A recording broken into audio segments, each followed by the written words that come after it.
Welcome back, everyone, to a new story. We really hope you enjoy it.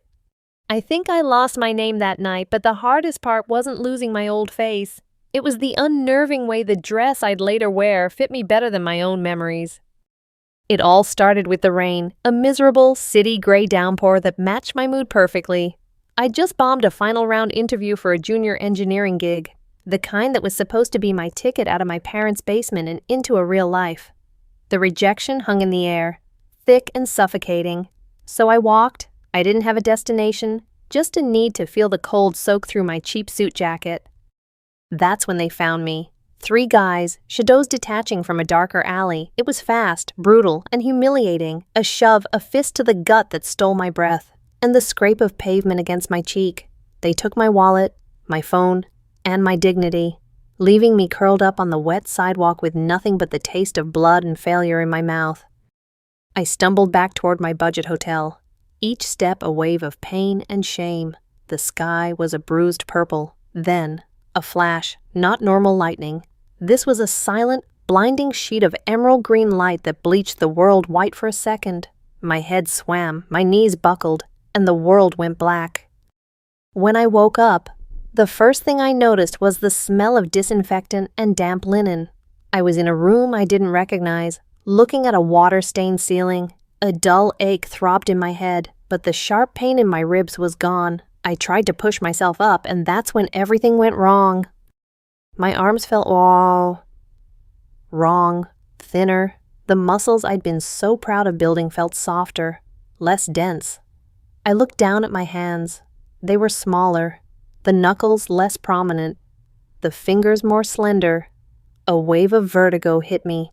I patted my chest, expecting the familiar flat plane, the slight roughness of hair through my shirt. Instead, my fingers met a soft, sensitive mound of flesh that made me recoil as if I'd touched a hot stove. What the? My own voice was the second shock. It was higher, softer, not the baritone I'd had my whole life. It was a stranger's voice, a woman's voice, coming from my own throat. Panic, cold and sharp, clawed its way up my windpipe. I scrambled out of the bed, tangling in a thin blanket, and lurched toward a small, grimy mirror hanging over a sink. The face staring back wasn't mine. It had my brown eyes, maybe, but they were wider, framed by longer lashes. The jaw was softer, the chin more pointed. My short, messy brown hair now fell in unruly waves past my shoulders. My shoulders, they were narrow. My hips flared out in a curve that had never existed before. I was wearing my own rain-soaked shirt and pants, but they hung on this new frame in a way that was both baggy and disturbingly tight in all the wrong places. The button-downs strained across my chest, and the trousers were loose at the waist but snug against my hips and thighs. "No," I whispered, the foreign voice trembling. "No, no, no." A soft knock came at the door. "Miss, are you okay in there? We heard a crash." "Miss." The door opened, and a middle-aged woman in a waitress uniform peeked in, her expression concerned. Behind her stood another woman in a police uniform, her face calm but wary. I don't know what's happening," I stammered, my voice cracking. I pointed at my own reflection. "That's not me. I'm Callum Hayes. I was mugged." The officer, whose name tag read Jocelyn, stepped forward slowly, her eyes scanning me with a practiced professional gaze. "We know, son, ma'am. The waitress found you passed out in the alley behind the diner. There have been a lot of strange reports tonight since the storm. Can you tell me your name again?" "Callum," I insisted, my voice rising in pitch with panic. "My name is Callum." Jocelyn just nodded, her expression unreadable. She looked at me, then at the body I was trapped in, and a flicker of something pity maybe crossed her face. "Okay," she said gently. "Why don't you come with me down to the station? We'll get this sorted out." Sorted out? Right. How do you sort out waking up in the wrong body? The police station was organized chaos. Phones rang off the hook, officers hurried back and forth, and a handful of people sat on benches, looking as dazed and confused as I felt. One man was frantically gesturing at his hands, which now seemed to be made of some kind of polished wood. A young woman was crying because a pair of small, feathered wings were sprouting from her shoulder blades. It was a freak show, and I was the newest exhibit. Jocelyn led me to a desk where a tired-looking administrative officer sat. "We've got another one," she said quietly. "Jane Doe for now. Found her passed out. Claims she was a man named Callum Hayes before the event." The officer asked without looking up. "Gone. Wallet and phone were stolen before it happened," Jocelyn answered. The officer finally looked at me, his eyes lingering for a second too long on my chest before meeting my gaze. "All right, honey, have a seat. We'll process you in a minute." Honey? The word felt like a slap. I wanted to scream that I wasn't honey. I was a 23-year-old man, an engineer. But what was the point? They saw a disheveled young woman in ill-fitting men's clothes. My old identity was gone, vanished along with my wallet. They gave me a coarse gray blanket and a cup of lukewarm water. As I sat there, shivering, I became intensely aware of how everyone saw me. Male officers would glance over, their eyes doing a quick dismissive scan. Female officers offered sympathetic, pitying smiles. It was like I'd been assigned a role without ever seeing the script. I instinctively pulled the blanket tighter, crossing my arms over my chest, trying to make myself smaller. My body, without any conscious thought from me, was already learning how to be female in a public space. An hour later, a woman in a sharp, dark pantsuit strode into the room. She moved with an air of authority that silenced the low chatter. Her name, I'd later learn, was Barbara, and she was from some new government task force cobbled together to handle what the news was calling the emergence. She stopped in front of me, her eyes cold and analytical. "This is one of them," she asked Jocelyn, not even addressing me. "She's disoriented, but harmless," Jocelyn said, a protective edge to her voice. Barbara ignored her and knelt down in front of me, her gaze piercing. "What do you remember?" I was a man," I said, my voice barely a whisper. "My name is Callum." She didn't react. No surprise, no sympathy, just a clinical notation in her mind. The previous identity is irrelevant. What matters is what you are now, a biological anomaly. You'll be transferred to a secure facility for assessment. A secure facility, a cage. The panic I'd been suppressing boiled over into pure, hot rage. I'm not an anomaly. I'm a person. Barbara stood up, smoothing down her suit. "You were a person," she corrected me coolly. "Now, you're a problem to be managed." The next few hours were a blur of paperwork and waiting. They were going to move me, along with the man with wooden hands and the girl with wings, to some holding facility. We were evidence, lab rats. Barbara was in charge, barking orders and treating us like contaminated material. The girl with the wings started sobbing, and one of Barbara's guards grabbed her arm roughly. "Be quiet," he snapped. Something inside me broke. It was a feeling I'd never had before, not a thought, but a physical sensation, like a guitar string being plucked deep in my chest. A vibration hummed behind my eyes. "Leave her alone," I said, and my voice, this new, strange voice, had a resonance to it that made the guard pause. Barbara turned to me. "Stay out of this. Anomaly." "My name," I said, standing up, the blanket falling to the floor, "is not anomaly." The vibration in my chest intensified. The lights in the room flickered. For a split second, I saw the space around the guard waver, like heat haze on asphalt. I didn't know what I was doing. I just focused on the space behind him, wishing, with every fiber of my being, that I was there. The world dissolved into a nauseating, colorless smear. It felt like being turned inside out and squeezed through a pinhole. A moment later, reality snapped back into focus. I was standing behind the guard, my head spinning. Everyone froze. The guard whirled around, his hand on his weapon. Jocelyn's eyes were wide with shock. Barbara's cold composure finally cracked, replaced by a flicker of fear. "What did you do?" she demanded. I didn't have an answer. I just knew I couldn't let them take me. I looked at the exit, a solid metal door 20 feet away. I focused again, pushing through the nausea. The world ripped apart and stitched itself back together. And suddenly I was on the other side of the door, out in the cool night air of a parking garage. I didn't stop to think. I just ran. Sirens started wailing behind me, but I was already gone, teleporting in short, dizzying bursts down alleys and across streets until the sounds faded. I ended up in a deserted industrial area, leaning against a brick wall, gasping for breath and shivering uncontrollably. The teleporting, or whatever it was, left me drained and sick to my stomach. I was alone, terrified, and wearing clothes that felt like a costume from a life that was no longer mine. On a heap of discarded clothes near a dumpster, I found a thin, worn-out denim jacket and a soft, gray wool scarf. On impulse, I pulled the jacket on. It was too big, but it was a layer between me and the world. I wrapped the scarf around my neck. The soft wool against my skin was surprisingly comforting. A small anchor in the storm that was my life. As I huddled there, the scarf felt like the first piece of armor for this new, unfamiliar person I was forced to be. This power made me strong, but it also dragged me further and further away from Callum. For days, I was a ghost. I slept in shelters and ate what I could scrounge, using my teleporting ability only when absolutely necessary, but I couldn't hide forever. My men's clothes were falling apart, and I needed anything else. I ended up at a sprawling indoor mall, the kind of place I used to hate. I felt exposed, vulnerable. Every glance felt like an accusation.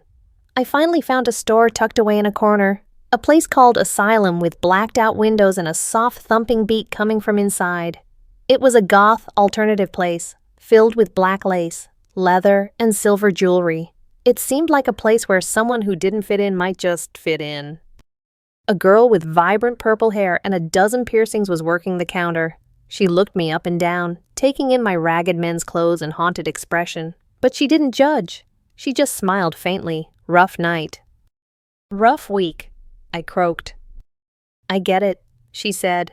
Name's Laith. You looking for something specific, or just a disguise?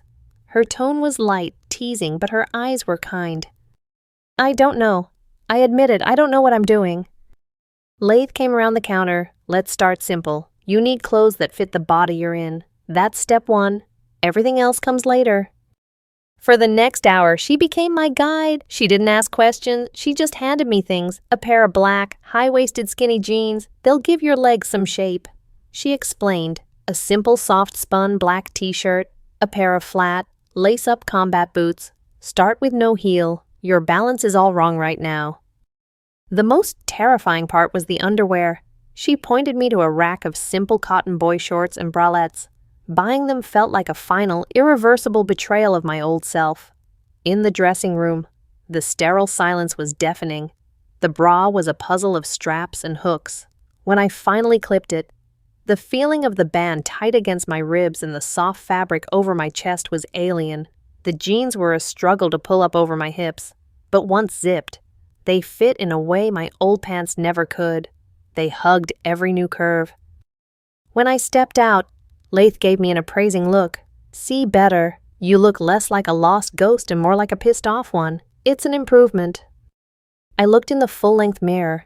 It was still a stranger's face, but for the first time, the clothes matched the body. The person in the mirror looked plausible, cohesive. It was terrifying. With the last of the cash I'd managed to find, I bought the outfit, along with a cheap makeup kit from a drugstore. That night, in the dingy bathroom of a motel room I paid for in cash, I faced the mirror again. I opened the makeup kit. The smell of powder and waxy lipstick was foreign. Hesitantly, I picked up the eyeliner pencil. My hand shook as I tried to draw a line along my eyelid. It was messy, smudged. I tried again and again, slowly, meticulously. I applied a little foundation, a smudge of dark eyeshadow, a coat of mascara that made my lashes curl. Each action was deliberate, a ritual, with every layer. The face in the mirror changed. It became less like a stranger and more like a construction, a mask. When I was done, I stared at the reflection. The person looking back wasn't Callum, but she wasn't just some random woman, either. She was a creation, my creation. And as a faint, wobbly smile touched her painted lips, I felt a flicker of something I hadn't felt in a long time: curiosity. Who was she? Life on the run was lonely. I needed a place to lie low, and I found it through an underground network of others like me, the emerged. I met a girl named Kelly, a sharp, witty art student who was a couple of years younger than my old self but seemed a decade wiser. The emergence had given her skin a faint iridescent shimmer, like an oil slick on water. She didn't care that I used to be a guy. She just saw someone who needed a safe place to land. "My roommates won't care," she'd said, leading me to a sprawling, run-down apartment shared by 4 other emerged. "Rule 1 here is you don't ask about who people were, only who they are now." It was there in that chaotic, welcoming space that I started to breathe again, and it was there I decided I needed a name. Jane Doe was a label. The reflection in the mirror was a stranger. I needed something of my own. I chose Kalia. It didn't mean anything special. I just liked the sound of it. It felt like a name that could belong to the person I was becoming. I also kept going back to Asylum, mostly to see Laith. Our conversation started with clothes and evolved into everything else. We talked about the emergence, about being outsiders. She wasn't emerged, but she'd always lived on the fringes. She got it. "So, Kalia," she said one afternoon, leaning against the counter while I browsed a rack of skirts. "Suits you." "You think I asked?" My cheeks growing warm. I picked up a pleated plaid skirt. "Definitely. It has a nice flow," she said, her eyes twinkling. I realized she was talking about the name, not the skirt. "You wear it well." Her flirting was subtle, a light touch on my arm as she showed me how to lace a corset-style top, a lingering gaze that made my stomach flutter in a way that was both exciting and deeply confusing. Was this me feeling this? Or the body, did it even matter? One evening, Kelly and I went out with our roommates to a small, dive bar that was friendly to the emerged. I wore the plaid skirt and the combat boots. For the first time, I felt not confident exactly, but present, real. Kelly and I were laughing over a shared plate of fries when she nudged me. "You look good tonight, Kalia," she said softly, "happy." And in that moment, I realized it wasn't the happiness of my old life, but a new, fragile kind. It was the happiness of survival, of finding a small pocket of warmth in a cold world. Later that night, walking home under the streetlights, Kelly casually took my hand. Her skin was warm, the iridescent shimmer glowing faintly in the dark. It was a simple, friendly gesture, but it felt like an anchor. It felt like home. The memory of the mugging still burned inside me, the humiliation, the powerlessness. Now, I had power, and a part of me, the dark, angry part that festered in the shadows of my mind, wanted to use it. I started small, using my teleporting to track them down. It was easier than I thought. Criminals are creatures of habit. I found them in the same alley where they'd attacked me, shaking down another poor soul. The old Callum would have called the cops, but Kalia was different. That night, I dressed for the occasion, not the skirt or the soft shirts. I wore the black skinny jeans, the combat boots, and a dark hoodie I'd bought. The hood pulled low. This was my armor. This was my war paint. I teleported into the alley, appearing behind them like a wraith, looking for something I asked, my voice low and even. They spun around, their faces a mixture of confusion and aggression. One of them recognized me, or rather, the ghost of the man I'd been. "Hey, I know you wait. You're—" He never finished. I used my power, not to teleport, but to create an illusion, a flicker, a suggestion, in their eyes. The alley twisted. The walls seemed to sweat blood. The shadows grew teeth. They screamed, scrambling over each other to get away from the horrors only they could see. It was over in seconds. My stolen wallet was on the ground, empty of cash but with my old ID still inside. I should have felt victorious, vindicated. Instead, I felt hollow, standing there, holding the plastic card with Callum's face on it. I felt a profound sense of loss. This act of revenge didn't bring him back. It just cemented how far away he was. When I told Laith what I'd done, her expression was troubled. "I get why you did it, Kalia, but that power, it can eat you up if you let it. Revenge is a fire that burns the person holding it." Her words echoed in my head, especially a few nights later. A radical anti-emerged group, calling themselves the Purifiers, attacked our apartment building. They came with crude weapons and burning torches, screaming about cleansing the city of freaks. Panic erupted, my roommates scattered, but I stood my ground. This time, I didn't create intricate horrors, I just made them see things that weren't there: a wall where there was a doorway, a chasm in the floor. In their confusion, they stumbled, they fled, but one of them, a young man with hate-filled eyes, tripped badly and fell down a flight of stairs. I heard the sickening crack of bone. I didn't mean for him to get hurt, but he was. As the sirens grew closer, I stood over his crumpled form, the smell of his fear mixing with the acrid smoke. The power I'd used to protect my friends had also caused real harm. I teleported back to my room, stripped off the dark, functional clothes, and curled up in a soft dress Kelly had lent me. The fabric was supposed to be comforting, but all I felt was the cold, heavy weight of my own guilt. I wasn't a hero. I was just someone with a dangerous weapon I barely understood. The city was a tinderbox, and the Purifiers had just lit the match. The days that followed were a nightmare. Clashes between emerged and baseline humans erupted across the city. Powers that had been hidden were now on full display, and the results were devastating. Buildings crumbled, streets were torn apart, the sky was filled with smoke. Our little found family was caught in the middle of it. We were trying to evacuate our building when a battle between a man who could control metal and a Purifier squad with military-grade hardware spilled into our street. A car flew through the air and slammed into the side of our building. The world became a storm of shaking concrete and shattering glass. I was thrown to the ground, my head hitting the pavement hard. Dazed, I looked up just in time to see a huge slab of the concrete facade breaking loose right above me. I was frozen, too stunned to teleport. "Kalia, move." Kelly's scream cut through the noise. She shoved me, hard, pushing me out of the way. I tumbled across the asphalt, scraping my arms and legs. I turned back just in time to see the slab of concrete fall. It crushed her.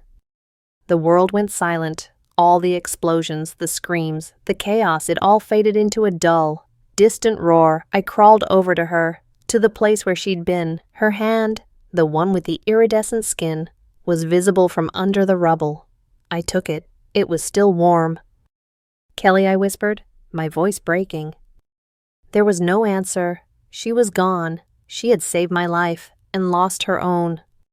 I don't know how long I sat there, holding her hand amidst the destruction. Tears streamed down my face, carving clean paths through the grime and dust on my cheeks. I was wearing a simple blue dress we'd bought together at a thrift store just a week before. Now, the hem was torn and stained with dirt and, God, with her blood. The pretty, feminine thing that had made me feel almost normal was now a shroud of my grief. In that moment, holding the hand of my dead friend, something inside me settled. All the conflict, the confusion, the war between Callum and Kalia, it all just stopped. Callum was a memory, a ghost. He was the boy who died in the alley so this girl could be born. Kalia was the one who was still here. She was the one who had made a friend. She was the one who was grieving. She was the one who had to live. I finally let go of Kelly's hand. I stood up on shaky legs, the torn dress clinging to my body. I wasn't happy. I wasn't fixed. But I was whole. The pieces, however broken, had finally clicked into place. My name was Kalia. The city was a wreck, but the fighting eventually died down, replaced by an uneasy truce enforced by the military. I left the rubble of my old life behind, taking only a few things with me: a small, smooth stone from Kelly's collection, my cheap makeup mirror, and the plastic ID card with Callum's face on it. I found a new room in a part of the city that had been spared the worst of the violence. It was small, anonymous, and quiet. The first thing I did was stand in front of the mirror. The face that looked back was mine. Her eyes were red-rimmed and shadowed with grief. Her hair was a mess, but there was a new resolve in her expression. She was a survivor. I took out the old ID. I looked from the smiling, confident face of the young man on the card to the tired, determined face of the young woman in the mirror. They were two different people, connected by a thread of memory and tragedy. One life had ended for the other to begin. I tucked the ID into a small wooden box. It wasn't something to be thrown away, but it wasn't something to be carried. either. It was a part of my history, a foundation. My reflection watched me, her expression unreadable. I still had the powers. I still had the questions. I didn't know what caused the emergence, and I didn't know what my place in this broken new world was going to be. But for the first time since that night in the rain, I felt like I had a future. It wouldn't be the one Callum had planned, but it would be mine. I leaned closer to the mirror, my breath fogging the glass, and whispered to the ghost who lived behind my eyes. Callum would let go, I said softly, but I won't forget him.